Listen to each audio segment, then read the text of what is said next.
we had a full house. We had a captive audience.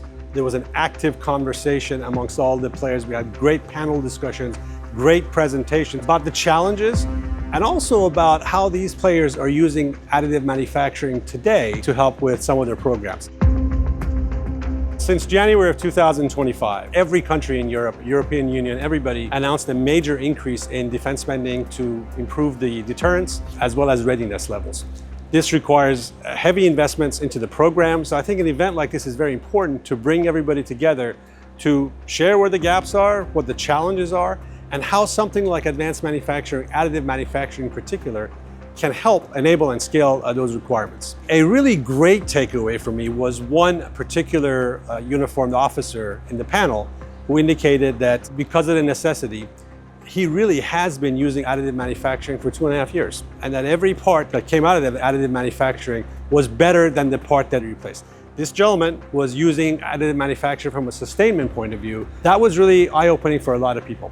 The other thing was the questions that were being asked across the partners to the military officers from the government about the challenges and what kind of things they would see to, for example, to accelerate qualification and testing and what we need to do to accelerate things. It was a great dialogue. So I think that was great, and actually that's another reason why an event like this is really, really helpful. I think this situation has been actually exacerbated further by the recent conflicts in terms of readiness, but also in terms of deterrence. There is a need to have these new advanced weapon systems and also sustainment of the old weapon systems at volume and at scale. This is something where additive manufacturing can help right now in terms of a lighter weight, in terms of the ability to complex shaped parts to be made monolithically. That's very, very useful. We've already demonstrated that through our technologies, but also in terms of sustainment. Old weapon systems or old vehicles that are in the arsenal, the cost of downtime of these things is huge. And so there is this ability for additive manufacturing to produce things on demand.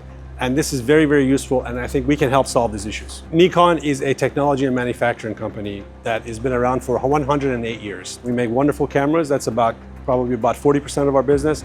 The other parts are in precision equipment. We've been powering semiconductor factories for many, many, many years. Our capabilities in optics, optomechatronics, and precision equipment, these have been powering a lot of our products that we have.